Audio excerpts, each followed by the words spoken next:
Hi everybody, Riley here. Today I just wanted to talk to you guys for a minute about the controversy I've been seeing on my Twitter feed. You may have seen it over the past couple of days. I just wanted to get my thoughts out there because I've got way too many thoughts in this little head for 480 characters on Twitter. So let's get right into it.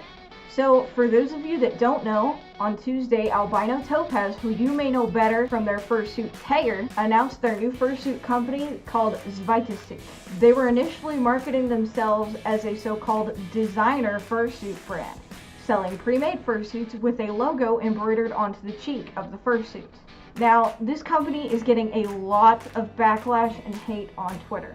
Like a lot. I saw tweets from people saying, "You're not welcome in the fandom," brand enthusiasts, overly elitist attitude accusing other designers of being just tailors, putting down actual hardworking fursuit makers, "Get the hell out of our fandom, you're not welcome," "Don't try and market fandom art as a glorified animal costume." Basically, it was just a bunch of people telling Tayer that, this wasn't welcome, it doesn't belong in the fandom. At launch, their website stated that their suits, and I quote, "are for those who wish to have an incomparable second self that is created by a designer and not ordered from a tailor." Now, this is not sitting right with a lot of people because that wording implies that the fursuit makers we know and love that have brought thousands of characters to life aren't really artists or designers, and it equates them to tailors and seamstresses. I agree with this judgment. It's not a good way to market to furries at all. Making a fursuit is a lot more complicated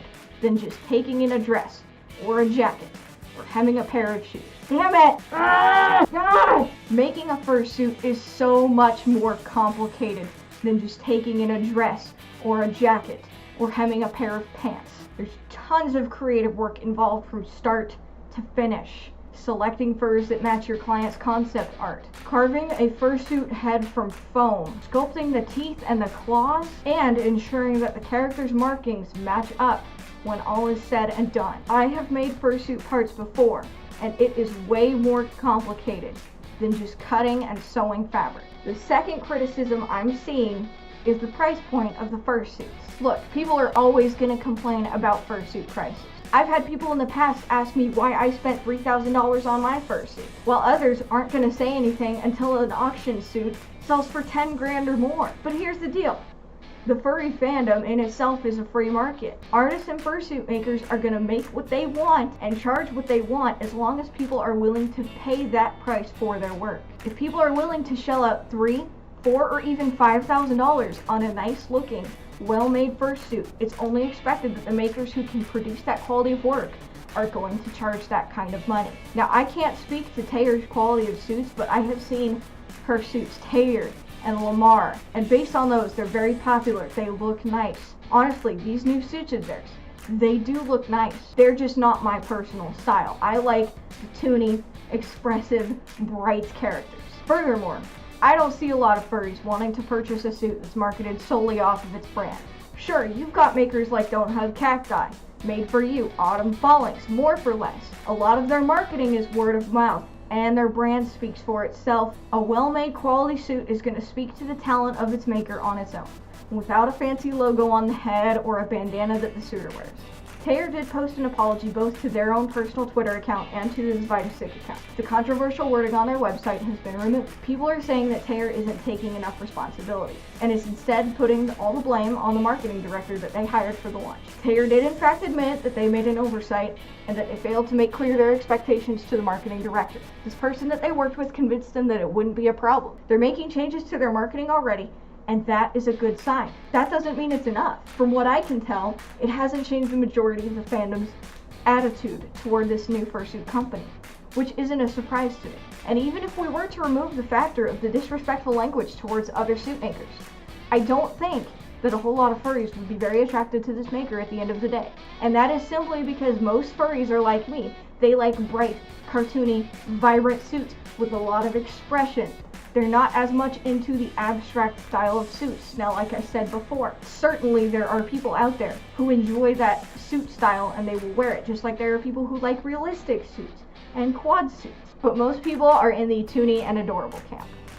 It's just how it is. To sum up, when you launch a fursuit company, using language that reduces other makers to tailors and focuses more on the brand itself than the quality and style of the suit, it's only expected that the rest of the fandom is going to see the move as elitist and egotistical. To the vast majority of furries, this looks like an attempt at further commercialization of the fandom, and I definitely understand the sentiments. But that doesn't mean that it's okay to bash the fursuits, or even tear themselves. Now, like I said before, I am sure that Zweitesich's suits are well made, all things considered.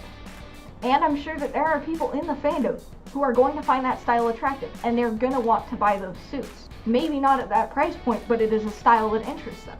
There are so many styles of art and suits in the fandom, and I am so proud to be part of a community that fosters so much creative energy from so many different people. That said, I personally wish Tear the best in their art and fursuit making going forward, and I hope that they're able to rebrand successfully for the sake of their art. But I did see some more constructive criticism on Twitter. The Real Uru babe, who runs Personalities, said this: "How about instead of insulting this person's fursuit style or prices, we insult their elitist attitude and the fact that they've directly insulted every other fursuit builder by calling themselves the first designer.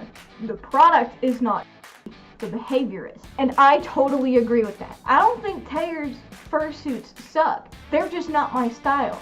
But I think they are probably very well made. And just because you don't like the style doesn't mean that the art is crap. Be respectful in your criticisms. Be constructive, and don't make someone feel like about their art just because they made a mistake and used a terrible marketing strategy. Give people a chance to grow, change, and make things right. How do you guys feel about this? Do you think Tear and this fursuit company will be able to work past this setback and be successful in the long run? Let me know down below in the comments. If you are a fursuiter, please be sure to tell your maker how much you appreciate the love and effort that they put into your suit, bringing your character to life. Thank you guys so much for watching. I hope you have a wonderful rest of your day, and I will see you in the next video. Bye!